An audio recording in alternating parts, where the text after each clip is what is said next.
Hello, welcome to another Alpha Strike We Played video. My name is Adam. And I'm Tarron. Hey buddy, how we doing? Hello. More BattleTech. Yes, more BattleTech. And in this video, we're going to be talking about line of sight. The old LOS. Yes, so stick around.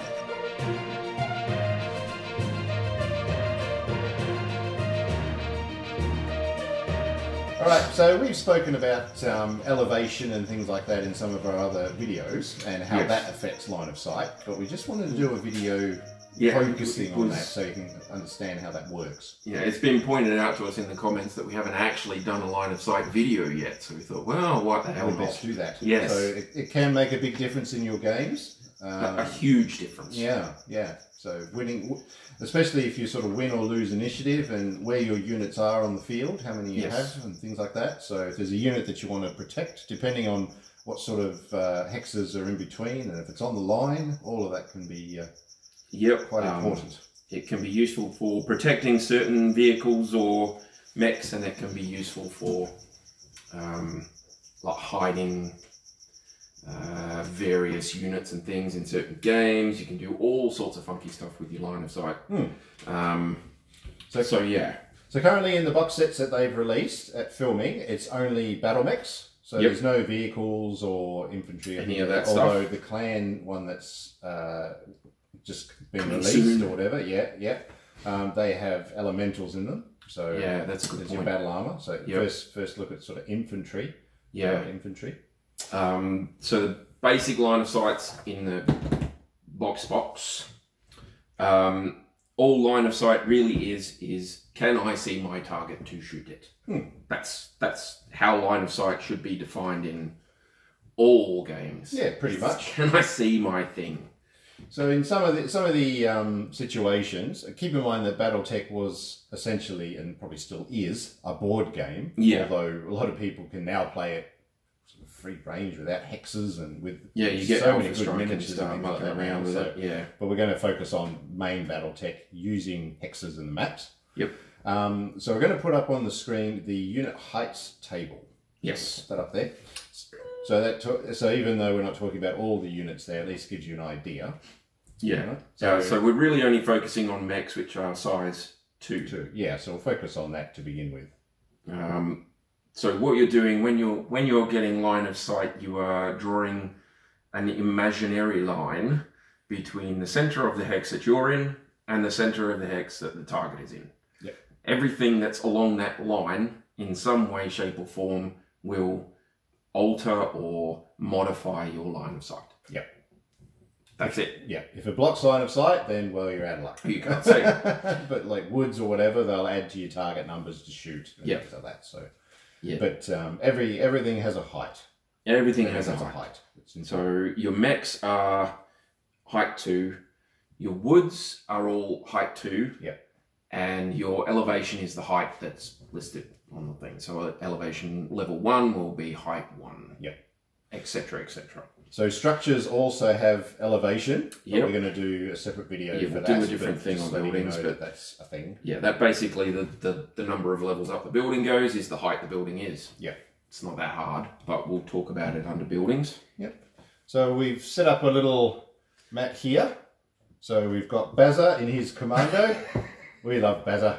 Go Baz! So he's out on his patrol again. He's always on patrol, this guy. Yeah, he's always on patrol. He's a steadfast little devil.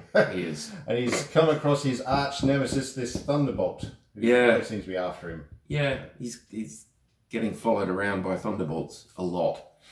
Being a mercenary, Maz or whatever, he's sort of works for everybody. So I don't know who this guy's with this time. It could be, I don't know, Draconis Combine or that's Davian. Somebody's husband. That's it. Get over here, boy. So we've set this up here. So the Thunderbolt, he's on a level 2 hex, and he has a level 2 hex in front of him. So essentially, he has no intervening terrain for him right there. So that's so this is the level 2 on these maps is the highest point that you can get. So Baz is over here. He is behind a level 2, and he is on level 0. Yes. All right. So Okay, Tarron, you've got that there or whatever. Let's go through it. The intervening terrain. So there's basically three things you need to worry about to work out line of sight. And it is quite simple to understand. Yeah. Which is cool. I want to point out there was someone commented this list here because we buggered something up. So well done you, on ya. Exactly. If you spot us screwing it up, please let us know because it happens. So you've got, but like you said, you've got three things that intervene. Three things you have to check. So terrain along the line of sight between two mechs intervenes if the level of the terrain or feature is equal to or higher than the level of both mechs. So if you have a mech which is standing on level 0, so it's level 2, and you have another mech that's standing on level 0, so it's level 2, and there's a forest in between them, which is also level 2, it intervenes. Yeah. Okay? Yeah. So if we have a look at what's happening here, so Bazza, he's on level 0, like I said, and he's got a level 2 next to him. So that effectively will block. Yeah, well, that's the next 2 points illustrate that. So intervenes if the level of the terrain or feature is equal to or higher than the attacker's level and adjacent to it, regardless of the level the target is on, or the level of the terrain or feature is equal to or higher than the target's level and adjacent to it, regardless of the level the attacker is on. So because Baz is standing, he's level 2, and he's standing right next to something that's also level 2, that counts as intervening terrain. Yeah. And because it's a hill, it's a solid object, it blocks line of sight. So fortunately for him, the Thunderbolt can't see him. Yeah, so he's safe as long as he stays there, Yes. and there's nothing else sort of changes. As long as the Thunderbolt doesn't move around a smidge and get a different line, he's okay. If he stepped back 1 hex, if you would oblige me, sir. There we are. Do. I've got long arms, but they're not that long. Now he is in sight. Because he's not standing next to that level 2 terrain, that level 2 feature, it no longer intervenes, no longer adds its modifiers or blocks line of sight or any of that sort of stuff. The Thunderbolt is higher, he's lower, it can see him. Yeah. And it can blow his brains out. So quick, moving So, on. oh my god, oh, sorry Baz, there you go, mate. So if you want to get away, there you go. So you can safely spend a turn there, you can turn around and then you can leg it. Because you're faster, so you can get away, which is what you want. So we can also put him next to some forest somewhere. Okay, well here's a level 1 elevation next to level 2 with woods. Okay. So let's have a look at that. He's just shuffled over a little bit. Alright, so the Thunderbolt's still standing on level 2. Yeah, so he hasn't moved, so that's fine. Yeah, so he's technically a level 4 at this point. Yeah. And our lad there is level 3 at this point. So he has height advantage. But there's a level 1 hex in front of him. So that's, yeah. So and there's woods in front of that. Yeah, so he's on level 1. There's level 2 there with woods. So that makes the woods level 4, essentially. Yeah. So that hill, that piece of elevation won't give him cover because it's not the same height as him, but even though he's standing next to it, it won't intervene. So that can be shot past because the Thunderbolt's higher. If the Thunderbolt was at the same level as him, that would count. But because he's higher, it doesn't. But the woods on top of it does. So that it is counted as intervening terrain. Now, because it's not 3 points of woods or more, and it's not a hill, it's not a solid object, it counts as cover. So he gets his +1. Is that heavy or light? Light. Light. So he gets his +1 for cover.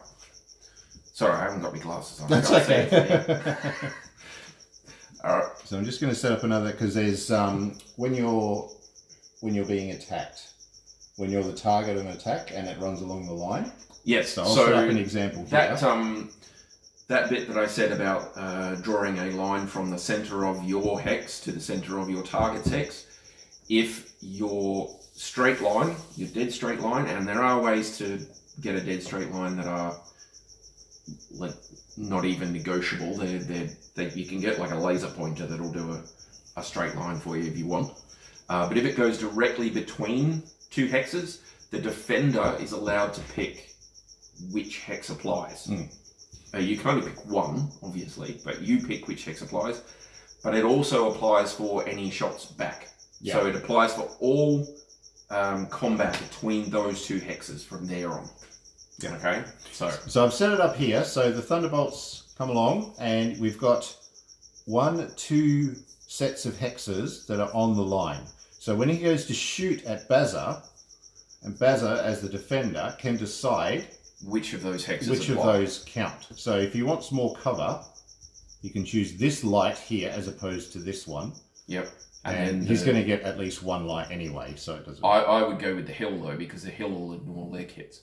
Correct. Yeah. So you got a level 1 here, so that's because there's a way to go. Because it goes straight between them, that gives him, if he picks that side there, he gets a level 1 elevation and he gets woods. So he'll get 2 points for cover. So 1 for the woods, 1 for the hill. And he'll also ignore leg hits because he's behind a level 1 hill. Yeah. So it's very advantageous. It means when he shoots back that woods and that woods will apply to his shots against the Thunderbolt. But he's a hell of a lot more likely to die than the Thunderbolt is. So his best bet would be to choose this light woods hex and this one here. Yep. Or he could go with either really, because then you've got 3 light woods that are essentially in between. So he's got no line of sight at all. Yeah. Yeah, so that's because that middle one's the light woods, isn't? Yeah, so you've got 1, 2, 3, which is going to block. But if you choose this one, you've got 1, 2, so you still have line of sight for shooting. Yeah, so I thought that was a blank elevation. No, I thought that other elevation was blank. There's woods on it. There's woods, yeah. So yeah, if he picks that side, and then either one of those will block line of sight completely, because 3 points of woods blocks line of sight. Yeah. And light woods is 1 point, heavy woods is 2 points. Yeah. So 3 hexes of light woods blocks line of sight. She doesn't even need to worry about the leg hits. No. He's good. That's right. He can't be seen at all, and that's why it's so important. Like when you've got, especially if it's a bit hard with one-on-one. If you're forced to attack first, then it's sort of taken away from you. You know. But I mean, that's the initiative thing is correct. Where we went in with initiative is it can be very, very important who wins initiative. But it's like if you've got multiple units per side, and you'll find I've seen games or whatever. There'll be like, say these 2 guys could be pivotal. We want to keep this commando alive. Yep. So you're activating and selecting other units in the hopes that your opponent will move the Thunderbolt will choose the Thunderbolt. In which case you can then choose which hexes you want to keep your guy alive. Your key guy, and that does happen quite a lot. Yeah. It's tactics. Yeah. Well, that's it. Exactly right. That's the tactical bit. That is the bit that will have you standing there looking at a map with mechs all over it and vehicles all over it and going, what do I do now? Because I want this to happen, but I want that to happen, but I want this to happen, and then this needs to happen, and oh my god. Yeah. So, and that's part of what can get some beginners out of it. So run them through this first is a really good idea. But once you get into it, it's freaking awesome. Yeah. So that's pretty good. But I mean, simple rule, just make sure if you're adjacent to something that's the same height as you, that's solid, that will block line of sight, then there is no line of sight. Doesn't matter what height and elevation the person who wants to shoot at you is at. They could be on a level 30 skyscraper. It doesn't make any difference, because if you're next to that level 2 up against this cover, you've got that cover. Or if you're underwater. That's right. That's a point, is adjacent units can always see each other. So if you've got them next to each other, it doesn't matter what's intervening, they can always see each other, except if one of them is underwater. Yeah. So if you are a prone mech in level 1 water, or if you're a standing mech in level 2 or higher, or lower, then people that aren't in there with you can't see you. And that you can stand right next to someone, be in the very next hex, but if you're underwater and they're above it, they can't see you. There's a few other rules in the full rules about naval vessels and submarines and all that sort of thing, who can see where and what and when. Yeah. But the basic rule is if you're adjacent to each other, you can see each other unless one of you is underwater. Yeah. And I think that's kind of fair. I think that works pretty well. I mean, you can have an awesome up on the hill and some poor sod down on the plains there, and he just drops in a lake and goes nope, because you're not going to be able to shoot him. Yeah. It's a move, and you make the awesome come to you and just stay underwater the whole time. You don't want an awesome to come to you. No, you don't want them to come to you. Far away. That's a good point. You just far run. away. Just let preferably further than 18 hexes. Preferably. PPC unless he's got those ERs. Oh, yeah. yeah, well, yeah. So I don't know. I think that's the main thing. That's probably the most important sort of thing. I think those are the majority of the rules that you need to worry about. Yeah. Yeah, I think so. We'll probably talk more about line of sight with buildings and things like that, because they've got their own stuff. All the rules interconnect with everything else. Yeah, true. It's not a big deal. One thing to point out is that mechs, despite being that height, don't actually obscure line of sight or give you partial cover or any of that sort of thing. So you can see through other mechs perfectly fine.